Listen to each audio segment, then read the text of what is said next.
Good morning India. Daily current affairs में आपका स्वागत है। आज है 28 मई 2021। 28 मई 2021 से रिलेटेड जितने भी इंपॉर्टेंट करंट अफेयर्स बनते हैं आज हम इस वीडियो में डिस्कस करेंगे। आइए चलते हैं आज की मोटिवेशनल कोट की तरफ। बीता हुआ कल इतिहास है, आने वाला कल रहस्य है। आज का दिन ईश्वर का दिया हुआ उपहार है, यही कारण है कि इसे हम प्रेजेंट कहते हैं। आइए चलते हैं आज के अपने पहले प्रश्न की तरफ। हाल ही में भारत के किस राज्य में अफ्रीकी बालेट पौधे की नई प्रजाति की खोज की गई है? तो हाल ही में मिजोरम राज्य में अफ्रीकी बालेट पौधे की नई प्रजाति की खोज की गई है, यानी कि इसका ऑप्शन नंबर ए सही हो जाएगा। आइए चलते हैं इसके इम्पोर्टेंट फैक्ट की तरफ। भारतीय विज्ञान शिक्षा और अनुसंधान संस्थान यानी कि Indian institute of science education and research यानी कि IISER भोपाल द्वारा अफ्रीकी बालेट नामक पौधे की एक नई प्रजाति की खोज की गई है। इस खोज ने जैव विविधता में पूर्वोत्तर के लिए एक मंच दिया है जिसे अभी भी पूरी तरह से खोजा नहीं गया है। IISER की एक इकाई tropical ecology and evolution lab के तहत एक खोज की गई है।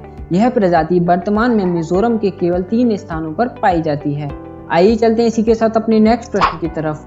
हाल ही में किस देश ने कोविड-19 वेरिएंट की पहचान करने के लिए international pathogen surveillance network launch करने की घोषणा की है?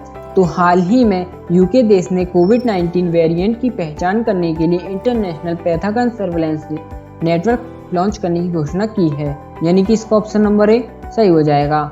आइए चलते हैं इसके इम्पोर्टेंट फैक्ट की तरफ। यूके के प्रधानमंत्री बोरिस जॉनसन ने घोषणा की है कि यूके विश्व स्वास्थ्य संगठन और दुनिया भर के अन्य नेताओं के साथ मिलकर इंटरनेशनल पैथोजन सर्विलांस नेटवर्क बनाएगा।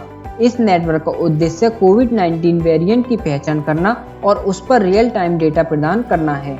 आइए इसी के साथ चलते हैं अपने नेक्स्ट प्रश्न की तरफ। हाल ही में इंटरनेशनल नारकोटिक्स कंट्रोल बोर्ड के अध्यक्ष के रूप में किसे चुना गया है?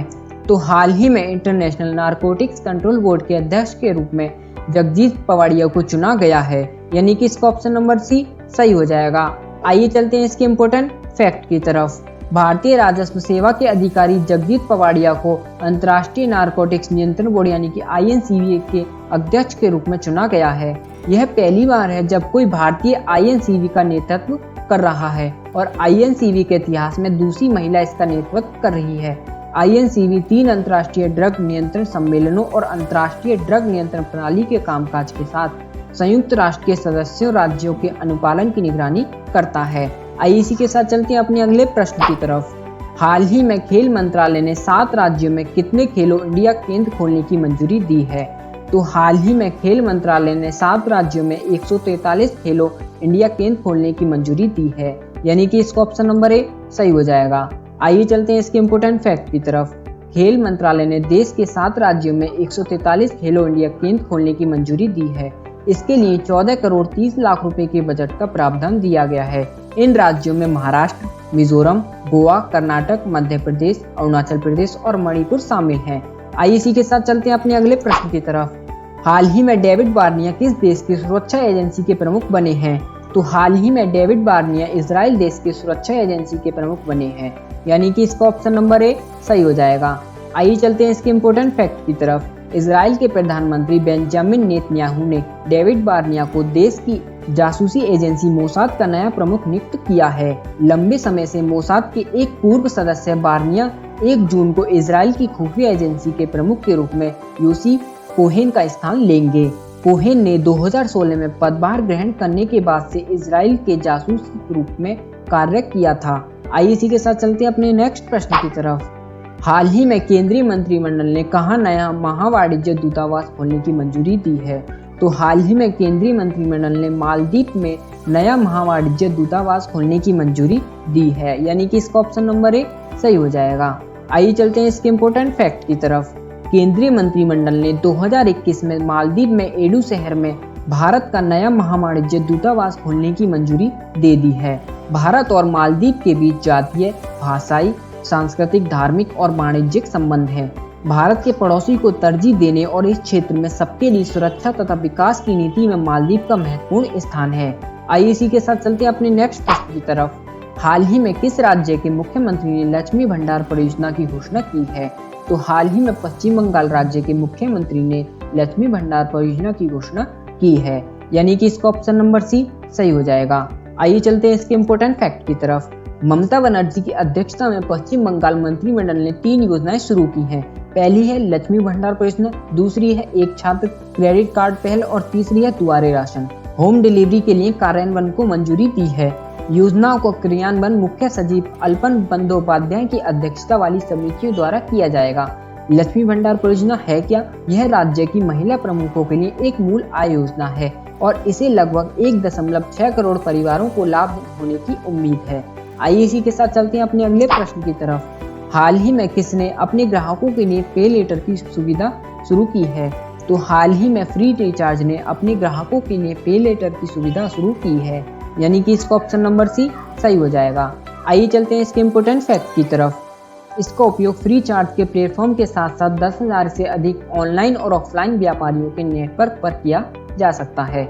पे लेटर पर सफल ऑनबोर्डिंग पर ग्राहकों को 5,000 रुपए तक की मासिक क्रेडिट सीमा प्राप्त होती है।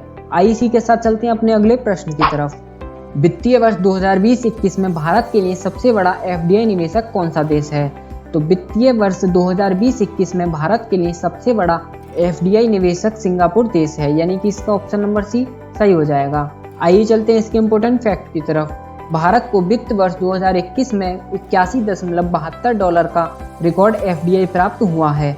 यह वित्त वर्ष 2020 के $74.39 अरब की तुलना में 10% अधिक है। पिछले वित्त वर्ष में सिंगापुर भारत में सबसे बड़ा निवेशक था। इसके बाद संयुक्त राज्य अमेरिका 23% और मॉरिशस 9% पर है। आईसी के साथ चलते हैं अपने अगले प्रश्न की तरफ। हाल ही में 2021 एशियाई पैसिफिक स्टीपी अवार्ड्स में गोल्ड अवार्ड किस कंपनी ने जीता है? तो हाल ही में 2021 एशियाई पैसिफिक स्टीपी अवार्ड्स में gold award spice health company ने जीता है, यानी कि इसका ऑप्शन नंबर सी सही हो जाएगा। आइए चलते हैं इसके इम्पोर्टेंट फैक्ट की तरफ। स्पाइस टेस्ट के प्रवर्तकों द्वारा स्थापित एक स्वास्थ्य कम सेवा कंपनी स्पाइस हेल्थ ने कोरोना वायरस रोग यानी कोविड-19 प्रतिक्रिया श्रेणी के राहत मोस्ट वैल्यूएबल मेडिकल इनोवेशन के लिए 2021 एशिया पैसिफिक स्टीवी अवार्ड्स में गोल्ड अवार्ड जीता है। आइए इसी के साथ चलते हैं अपने अगले प्रश्न की तरफ। हाल ही में किस आईपीएल फ्रेंचाइजी द्वारा कोविड राहत कार्यक्रम के लिए प्रोजेक्ट शाह लॉन्च किया गया है? तो हाल ही में पंजाब किंग्स आईपीएल फ्रेंचाइजी द्वारा कोविड राहत कार्यक्रम के लिए प्रोजेक्ट शाह लॉन्च किया गया है, यानी कि इसका ऑप्शन नंबर ए सही हो जाएगा। आइए चलते हैं इसके इम्पोर्टेंट फैक्ट की तरफ। पंजाब किंग्स ऑक्सीजन सांद्रकों को वित्त पोषित करेगा और आरटीआई वितरण विभाग को संभालेगा, चाहे उन्हें सीधे रोगियों या धर्मार्थ संसाधनों को सौंपने की आवश्यकता हो। एक बार उपयोग के बाद एक सांद्रक वापस आ जाता है। दूसरे मरीज को सौंपने से पहले इसे सैनिटाइज किया जाएगा। आइए चलते हैं इसी के साथ अपनी नेक्स्ट प्रश्न की तरफ। हाल ही में किसने टीडीबी राष्ट्रीय पुरस्कार 2021 जीता है? तो हाल ही में ब्रीद एप्लाइड साइंसेज ने टीडीबी राष्ट्रीय पुरस्कार 2021 जीता है, यानी कि इसका ऑप्शन नंबर बी सही हो जाएगा।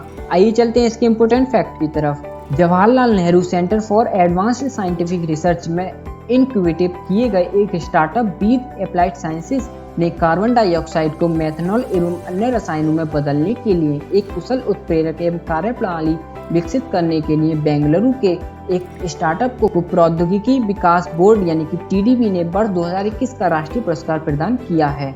आईसी के साथ चलते हैं अपने अगले प्रश्न की तरफ। हाल ही में मोहाली इंटरनेशनल हॉकी स्टेडियम का नाम किसके नाम पर रखा गया है? तो हाल ही में मोहाली इंटरनेशनल हॉकी स्टेडियम का नाम बलवीर सिंह सीनियर के नाम पर रखा गया है, यानी कि इसका ऑप्शन नंबर सी सही हो जाएगा। आइए चलते हैं इसके इम्पोर्टेंट फैक्ट की तरफ।